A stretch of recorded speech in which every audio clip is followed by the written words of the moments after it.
क्या वेव ए की गिरावट पूरी हो चुकी है? क्या वेव बी एक करेक्टिव वेव है? क्या आप इससे ट्रेडिंग का फ़ायदा उठा सकते हैं? क्या है एक्शनेबल स्ट्रैटेजी जो आपको मार्केट में आगे रखेगी? क्या गिरावट पर खरीदारी कर स्मार्ट तरीके से पोजीशन बनाया जा सकता है? क्या ट्रेलिंग स्टॉप लॉस का सही तरीके से इस्तेमाल करते हुए ऊपरी लेवल पर प्रॉफिट बुक किया जा सकता है? नमस्कार दोस्तों, स्वागत है आपका डॉक्टर संजय वेब के यूट्यूब चैनल में। दोस्तों, आज मैं doctor Sanjay Sinha, technical analyst working on new web since last 28 years. Start करने से पहले मैं समझता हूं कि आप लोग निश्चित रूप से डिस्क्लेमर को अच्छे से देखकर पढ़कर समझ लिए होंगे। इस चैनल पर दिए गए सभी कंटेंट एजुकेशनल पर्पस से बनाए गए हैं और इसका उद्देश्य किसी भी प्रकार की एडवाइस या रिकमेंडेशन करना नहीं है। हम सेबी रजिस्टर्ड फिनेंशियल एडवाइजर नहीं है, इसलिए हम आपको स्ट्रिक्टली सलाह देते हैं कि अपने प्रोफेशनल के कंसल्टेशन के बिना आप कोई भी डिसीजन फिनेंशियल इन्वेस्टमेंट, ट्रेडिंग या कुछ भी ना करें। कुछ भी प्रॉफिट या लॉस होता है तो उसके लिए रिस्पॉन्सिबल आप खुद होंगे। आज हम न्यू एनालिसिस से समझेंगे कि निफ्टी ने वेव ए का गिरावट का फेज पूरा कर लिया है और अब वेव बी में इंटर कर चुका है। मैं आपको बताऊंगा कि कैसे आप इस मौके को सही स्ट्रेटजी के साथ इनकैश कर सकते हैं। इस वीडियो में हम बात करेंगे निफ्टी 50 के वेरी शॉर्ट टर्म की। जैसा कि न्यू वेब थ्योरी ने प्रिडिक्ट किया था, निफ्टी ने वेव ए में गिरावट दिखाई। अब यह एक करेक्टिव वेव बी में है जो एक वेरी शॉर्ट टर्म ऊपर की ओर मूवमेंट है। वेव बी एक टेम्पररी अपवर्ड मूव है। इसे समझना आपके ट्रेड्स के लिए बहुत ही जरूरी है। छोटी गिरावट के दौरान पोजीशन बनाएं, ट्रेलिंग स्टॉप लॉस का उपयोग करें ताकि आपका कैपिटल सुरक्षित रहे। ऊपरी लेवल पर प्रॉफिट बुक करें क्योंकि वे बी कभी भी रिवर्स हो सकता है। डिसिप्लिन बनाए रखें। तो इन सभी चीज़ों को और न्यू एनालिसिस के डायनेमिक मूवमेंट्स को समझने के लिए चलिए हम लोग चलते हैं निफ्टी के रियल टाइम चार्ट पर। ये निफ्टी का हम लोग का डेली चार्ट है। इस डेली चार्ट में हम लोग देख रहे थे कि 27 सितंबर 2024 को हम लोग का एक इम्पल्स वेव 17th वेव के फॉर्म में कंप्लीट किया। जैसा कि आप लोग जानते हैं कि 17th वेव 5 + 4 + 4 + 4 = 17, जो कि हम लोग का एक इम्पल्स वेव का एंड पॉइंट है। और यहाँ से हम लोग एक वेरी शॉर्ट टर्म का पैटर्न कंफर्म किया था और उससे भी बड़े टाइम शॉर्ट टर्म का भी पैटर्न कंफर्म किया था। और यहाँ पे हम लोग देख पा रहे हैं कि 27 सितंबर के बाद जब नीचे की ओर कंटिन्यू किया, जिसके तहत हम लोग का 21 नवंबर 2024 को हम लोग का एक करेक्टिव ए वेव पूरा करके और पुनः यहाँ से ऊपर की ओर कंटिन्यू कर चुके। यहाँ पे हम लोग देख पा रहे हैं कि ए वेव बनने के बाद ऊपर की ओर जब मूव किया तो यहाँ पे हम लोग का इस छोटे टाइम फ्रेम का पैटर्न कंफर्म नहीं किया। ये इंडिकेट कर रहा है कि यहाँ पे ए वेव बनने का ऊपर करेक्टिव बी वेव के फॉर्म में ऊपर कंटिन्यू किया। अब हम लोग ये एनालाइज करने की कोशिश करेंगे कि 27 सितंबर के बाद जब नीचे की ओर कंटिन्यू किया, इसका सबऑर्डिनेट वेव किस पैटर्न में है और इसका जब ऊपर की ओर मूव किया तो इसका सबऑर्डिनेट वेव किस पैटर्न में है। तो इसके लिए इस डेली चार्ट को कन्वर्ट करते हैं हम लोग आवरली चार्ट में और सिर्फ इसके सबऑर्डिनेट वेव को एनालाइज करेंगे और देखें कि आने वाले समय में क्या होने की संभावना है। तो अब हम लोग इस डेली चार्ट को कन्वर्ट करते हैं आवरली चार्ट में। यहाँ पे हम लोग आवरली चार्ट में आ चुके हैं। इस आवरली चार्ट में हम लोग देख रहे थे कि 27 सितंबर 24 को हम लोग का एक इम्पल्स वेव पूरा करके यहाँ पे हम लोग का वेरी शॉर्ट टर्म का एक पैटर्न कंफर्म किया और उससे बड़े टाइम फ्रेम का शॉर्ट टर्म का भी हम लोग का पैटर्न कंफर्म किया, जो कि 21 नवंबर 2024 को पूरा कर लिया।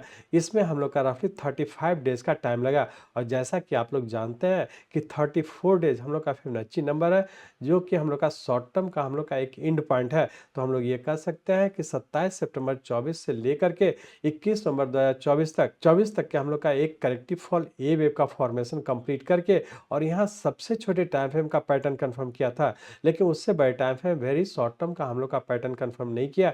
ये इंडिकेट कर रहा था कि ये हम लोग का एक करेक्टिव राइज में इंटर कर चुका है। जैसा कि पिछले वीक भी हम लोग डिस्कस किए थे कि यदि हम लोग का ये पैटर्न कंफर्म करता तभी हम लोग मानेंगे फिर से ऊपर राइजिंग ट्रेंड में इंटर कर चुका। यहाँ पे हम लोग देखें कि सबसे छोटे टाइम फ्रेम का पैटर्न कंफर्म किया, लेकिन उससे बड़े टाइम फ्रेम जो कि वेरी शॉर्ट टर्म का पैटर्न कंफर्मेशन था, ये हम लोग का कंफर्म नहीं किया। जैसा कि आप लोग जानते हैं कि पैटर्न कंफर्मेशन हम लोग का 2 स्टेज में होता है, जिसके तहत हम लोग का फर्स्ट स्टेज फुलफिल किया, लेकिन सेकेंड स्टेज जिसमें कि हम लोग का सी वेव बनने में जितना टाइम लगा उतने ही टाइम में हमारा इस पॉइंट को आना चाहिए था। लेकिन यहाँ पे हम लोग देख रहे हैं कि बी वेव के बाद जब सी वेव के फॉर्म में नीचे कंटिन्यू किया था, जिसमें कि रफली हम लोग का 8 डेज का टाइम लगा था, और जबकि यहाँ से जब हम लोग ऊपर की ओर कंटिन्यू किए तब इसमें बी वेव तक आने में इसमें रफली 11 से 12 दिन का टाइम लगा। ये इंडिकेट कर रहा है कि हम लोग का पैटर्न कन्फर्मेशन जो 2 स्टेज में था, जिसका फर्स्ट स्टेज फुलफिल किया लेकिन सेकेंड स्टेज फुलफिल नहीं किया। और जैसा कि आप लोग को बेसिक कोर्स में डिस्कस किए थे कि जब भी हम लोग का पैटर्न कन्फर्मेशन का सेकेंड स्टेप फुलफिल नहीं करता, तो ये मान करके चले कि ये हम लोग का जो राइज हो रहा है ये इस फॉल का करेक्टिव राइज में है, और उसी करेक्टिव राइज के तहत अभी हम लोग ऊपर कंटिन्यू किए हुए हैं। तो हम लोग ये कह सकते हैं कि 27 सितंबर से जो मार्केट नीचे की ओर स्टार्ट किया, ये हमारा 21 नंबर को शॉर्ट टर्म का एक करेक्टिव फॉल पूरा किया, जो कि एक बड़े टाइम फ्रेम का ए वेव था, और उसके बाद यहाँ से हम लोग करेक्टिव बी वेव के फॉर्म में ऊपर कंटिन्यू किए। अब इस बी वेव का सबऑर्डिनेट वेव ऊपर का ए, बी और करेक्टिव सी वेव के फॉर्म में हम लोग ऊपर की ओर कंटिन्यू किए।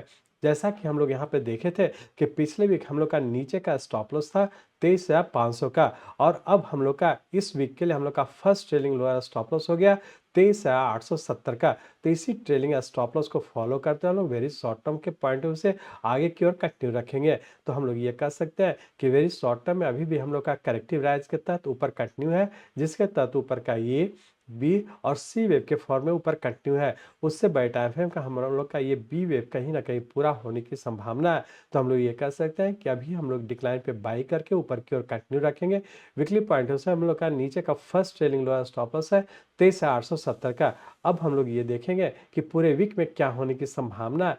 अब हम लोग ये कह सकते हैं कि यहाँ से जब ऊपर की ओर कंटिन्यू किया, जिसके तहत ऊपर का 1, 2, 3, 4 और 5th वेव के फॉर्म में ऊपर कंटिन्यू किए हैं, और जो कि उससे बड़े टाइम फ्रेम का सी वेव है। तो अब हम लोग यहाँ पर सिर्फ इस सी वेव का लोएस्ट पॉइंट जो कि बी वेव का एंड पॉइंट है, यही हम लोग का ट्रेलिंग स्टॉप लॉस है। अब हम लोग ये देखेंगे कि पूरे वीक में क्या होने की संभावना है। तो हम लोग ऐसा कर सकते हैं कि पूरे वीक के लिए रेंज बाउंड के तहत नीचे का 24,400 और ऊपर का 25,200 इसी रेंज बाउंड में रहने की संभावना है, और इसके लिए हम लोग का लोअर स्टॉप लॉस होगा 23,870 का। अब हम लोग ये देखने की कोशिश करेंगे कि मंडे ट्यूसडे को क्या होने की संभावना है। तो इसके लिए हम लोग इस आवरली चार्ट को कन्वर्ट करते हैं 15 मिनट के चार्ट में। यहाँ पे हम लोग 15 मिनट के चार्ट में आ चुके हैं। इस 15 मिनट के चार्ट में हम लोग देख रहे हैं कि यहाँ पे हम लोग का करेक्टिव बी वेव पूरा करके ऊपर सी वेव के फॉर्म में ऊपर कंटिन्यू किया है, जिसके तहत ऊपर का 1, 2, 3, 4 और ये 5th वेव के फॉर्म में है, और इसका यहाँ पे हम लोग का एक छोटा सा रेंज बाउंड में है। तो रेंज बाउंड के तहत अभी हो सकता है ऊपर ही रहने की संभावना है।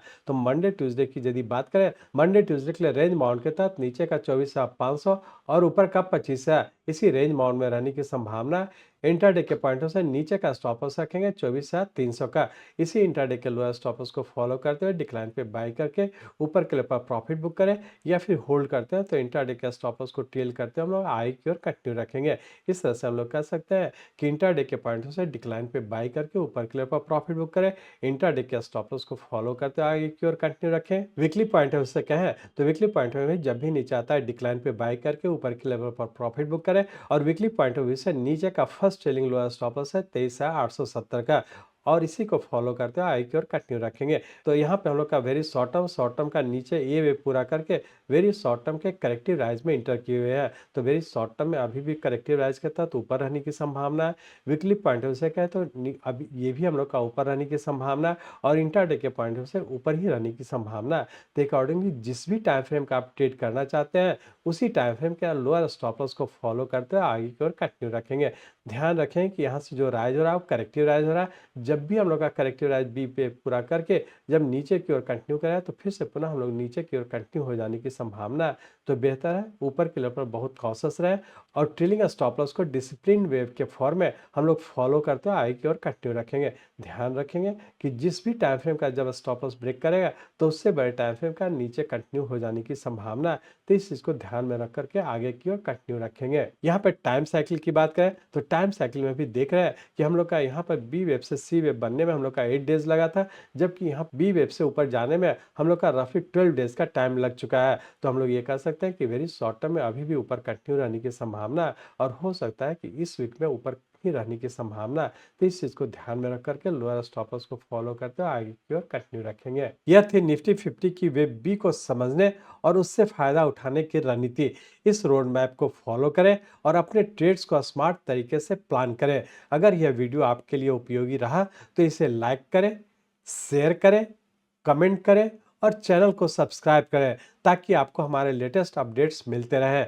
थैंक यू दोस्तों, आपने वीडियो देखने के लिए समय निकाला। हर एक मूव पर अलर्ट रहना ट्रेडिंग का एक हिस्सा है और मेरी यही एम है कि मैं आपको हमेशा अप टू डेट और इन्फॉर्म रखूं। मिलते हैं अगले वीडियो में एक नए एनालिसिस के साथ। तब तक ट्रेड सेफ, स्टे अलर्ट।